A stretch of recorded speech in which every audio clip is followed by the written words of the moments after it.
Hi guys, hello, Paul again from BabelTEQ. In a previous video I showed you where to get the Stripe API keys and the PayPal API keys that you need to set up your website so it connects with each of those payment gateways. So in this video I'm going to show you how we can use those keys and a couple of other things that we can do to set up your booking calendar so you can accept payments. All right, so let me share my screen.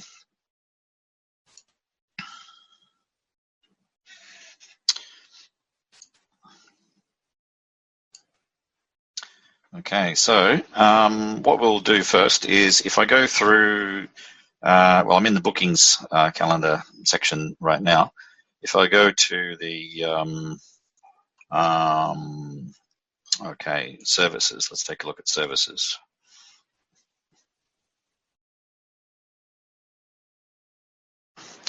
All right, so let's say, let's take a look at the this trial class here. So by default, the amount that you'll see is zero, as in it's a free trial. But I want to actually charge for this, so I want to change this to $5. I want to charge $5 per trial. So let's change that. You'll get this message. You'll change a setting which is also set for each employee separately. Do you want to update it for all employees? And yes, I do. Okay, so if we take a look at this this service again, so we can see. I'll just try and move my window out of the way here. I'm not sure if Zoom captured that or not, but anyway, if we take a look at the this service, everything on that page looks okay. We want to go to the settings, and the first thing we want to do here is under General, and if you look at the this redirect URL after booking, so that's the first thing we should change, because after somebody completes the checkout process, we want to redirect them to a kind of thank you page where we can acknowledge that we received their payment and maybe tell them about some next steps, or even promote our social media accounts. So that's always good best practice. So you'll want to input the full URL string of that thank you page. So there's the thank you page for the lesson booking. There are also thank you pages for the email marketing sign up, and there's a thank you page for the course. When you sell a full, complete course of 10 lessons, there are separate thank you pages for those. But I want to use the thank you page for the lesson booking. So /lesson-booking-thank-you, and you can check what yours is by going up to my pages, and this is the lesson booking thank you page. So if I hit view here, so this is what it looks like. I haven't updated this with my profile picture yet or anything like that. So you can just copy the URL of this page and just use that as the redirect URL for this type of lesson booking. So if we go back to settings, general, yeah, that's really the only thing that you need to change there. Now let's look at payments. So I've got 3 options enabled for this type of lesson. So depending on what kind of lesson you're offering, like whether it's a group lesson or a one-to-one lesson or even a trial lesson like this one, you can enable or disable different payment options, I guess, if you wanted to. This probably makes more sense just to use the consistent ones across all of your types of lesson offerings. So anyway, I'm going to enable send me an invoice, which means that if somebody books and they don't want to pay through PayPal or Stripe, they can choose this option, and it means that I will send them an invoice, like either through TransferWise, which is like a bank transfer service, or Payoneer. I don't have a Payoneer account, but some people do.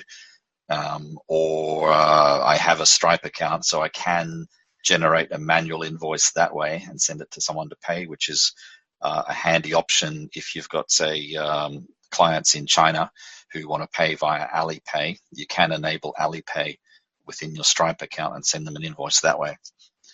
So anyway, let's just enable all three options here. So send me an invoice, PayPal, and Stripe. Okay, so, and don't forget to save. I didn't make any changes there, but if I had, I would have to save, of course. And the other thing we need to do is go to the settings tab. Okay, so here we are at the settings tab, and I will click on view payment settings. And if we come over here on the right, we can see I'm using US dollars. I'm fine with that for now. And putting the symbol before the amount, we're using comma and dot as the way to format the amount. We're using 2 decimals. And I don't want to hide the currency symbol, so that's all fine. You do have to choose a default payment method. I'm defaulting to Stripe. I've got coupons enabled, so I can create coupons. There's a separate section that deals with creating coupons. And I don't want to have, well, first of all, I do have send me an invoice enabled down here. This is kind of like the global setting, so we're making this option available to all types of lessons, whether we have it individually enabled or not on each of them, but we're making this globally available. And we don't want WooCommerce because we're not using WooCommerce on this website, but we do want PayPal and we do want Stripe. Okay, so you can see here that I've got PayPal enabled, and I'm using this in sandbox mode. So I've got the test client ID in here, and I've got the test secret ID, partially obscured for you, but you can see it's a long list of numbers and letters. Now, and if I was to switch that out of sandbox mode into live mode, I would want to also enter the live client ID and the live secret code. So in that way, I would be able to get live payments. And next, let's look at Stripe. Okay, and so this is Stripe, and you can see here I've input the test publishable key and the test secret key, partially obscured, and so I can test this checkout using Stripe now, using any of those test credit card numbers that are available. And yeah, and so when I'm satisfied that it's all working the way I expect it to, I can swap out these test keys for the live publishable key and the Stripe live secret key, and of course save it, and then we should be good to go. Yeah, so that's how you would set up your booking calendar. That's how you would set up your payment integrations with your booking calendar.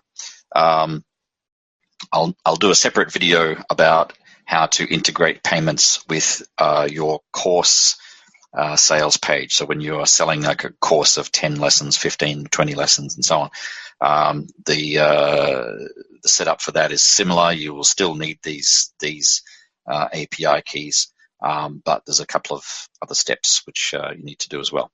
So until then, so thanks very much, and take care.